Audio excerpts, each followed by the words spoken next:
अच्छी वर्षा होने की उम्मीद में महाराष्ट्र के किसानों ने चालू सीजन के दौरान प्रमुख खरीफ तिलहन सोयाबीन की तेजी से बुआई की थी। किसानों ने जितनी तेजी से बुआई की उतनी ही तेजी से अब वह चिंतित भी होते जा रहे हैं।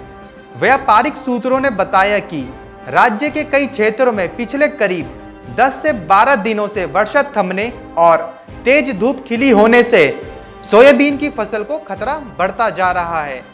जलगांव स्थित थोक तेल तिलहन व्यापारी ने बताया कि मौसम विभाग द्वारा मानसून समय से पूर्व आने का अनुमान जताए जाने से किसानों ने चालू जून महीने के आरंभ के साथ ही अन्य मौसमी फलों के साथ साथ प्रमुख खरीफ तिलहन सोयाबीन की भी तेजी से बुआई करनी शुरू कर दी थी।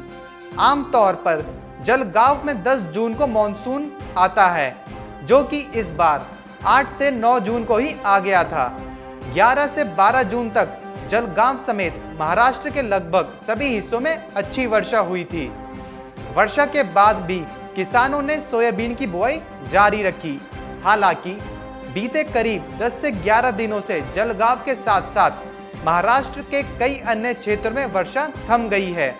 इन क्षेत्रों में चमकीली धूप खिल रही है। इसकी वजह से तापमान भी बढ़ता जा रहा है। सोयाबीन की बोई जा चुकी फसल की दृष्टि से मौसम का यह नवीनतम रुख अनुकूल नहीं माना जा रहा है। यही वजह है कि अब किसानों के चेहरे पर किसी अनहोनी की आशंका भी नजर आने लगी है। उन्होंने कहा कि यदि अगले 3-4 दिनों के अंदर वर्षा नहीं होती है तो किसानों को सोयाबीन की फिर से बुआई की जरूरत पड़ सकती है और यही उनकी चिंता का असल कारण भी है। उधर केंद्रीय कृषि मंत्रालय द्वारा हाल ही में जारी किए गए आंकड़ों में बताया गया है कि चालू सीजन की अभी तक की अवधि में देश में 14.36 लाख हेक्टेयर में विभिन्न तिलहनों की बुआई हो चुकी है। पिछले सीजन की आलोच्य अवधि में इनकी केवल 1.63 लाख हेक्टेयर में ही बिजाई हुई थी। वर्ष की इस आलोच्य अवधि तक देश में आमतौर पर 7.01 लाख हेक्टेयर में ही तिलहनों की बुआई होती है। इस आधार पर देखें तो सामान्य की तुलना में तिलहनों की नवीनतम बुआई करीब 2 गुनी है। बीते सीजन की समान अवधि में की तुलना में तो बुआई में जबरदस्त उछाल आया है। इन आंकड़ों में आगे बताया गया है कि अभी तक देश में 14.36 लाख हेक्टेयर में ही तिलहनों की बिजाई में से महाराष्ट्र में इनकी 2.14 लाख हेक्टेयर में बुआई हो चुकी है।